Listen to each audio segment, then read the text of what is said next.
Recently, I did a podcast on the gay bathhouses in New York City, 1972 to 1992.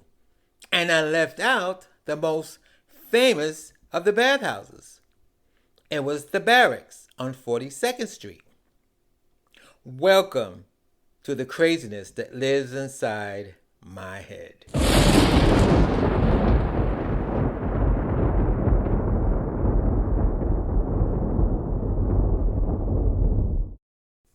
In 1980,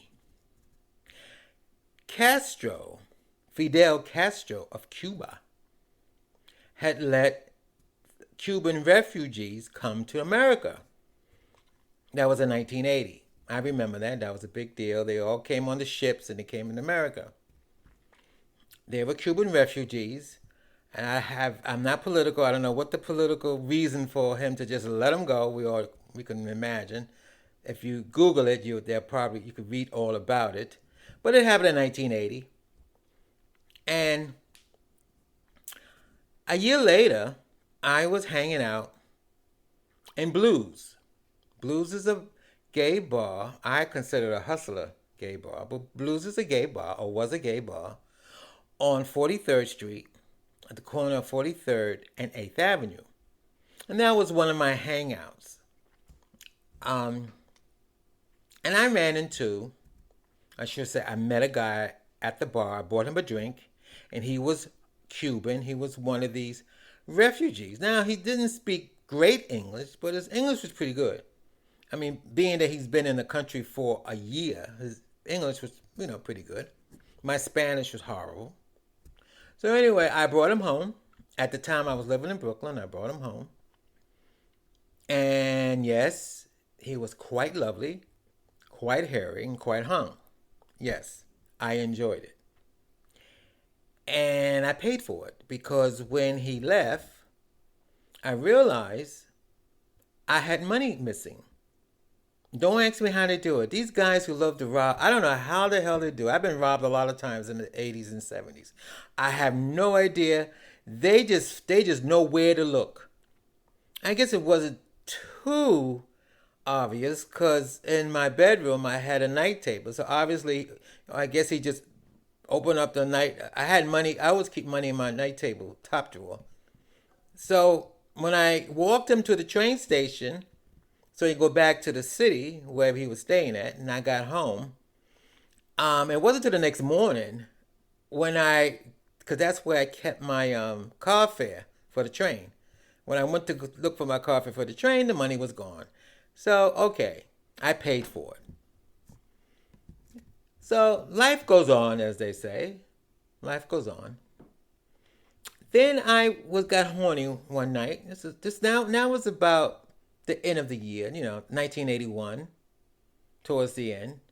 I said November 1981, and I got a little horny, and I wanted a quickie, and I had a couple of bucks,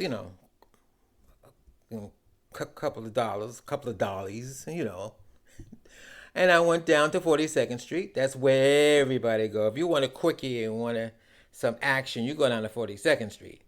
And I went to the Barracks. It was a bathhouse not far from 7th Avenue, between 8th and 7th Avenue. I went to the Barracks. And they had a little lobby there where you can watch TV and have the boys be, cruising. And I'm sitting there, and who pops up? The Cuban refugee who stole that money from me. Now, you might say, well, you should have you should have either stay away from her, or you should have did this, and you should have did that. And I'm like, no, like I said, he was lovely. He was hairy, and he was hung. And I rented a little room, took him in the room, but this time I watched out. I said, I'm going to be careful this time, This time I'm going to be careful. And of course, you know what happened. We both enjoy ourselves. I know I did. I don't know if he did, but yes, we enjoy ourselves. And lo and behold, he left my room. And after he left my room, the first thing I said, where's my wallet? Now, I didn't keep it in a drawer. I didn't keep it on top. They had a little table. I didn't keep it on top of the table. I had it hidden in my clothes.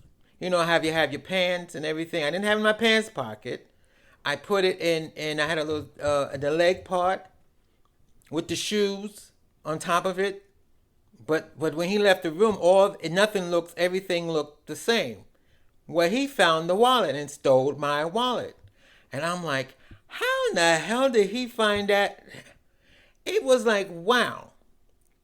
Again, I you don't get something for nothing, that's for sure. Well, that's my little story. And that was the well, now, 1981. I was still drinking and drugging, and one of the reasons why I had to stop drinking and drugging, which I didn't do that until 1984, I just got tired of people stealing from me. My name is Eric, and thank you for listening to this little bit of my life in 1981.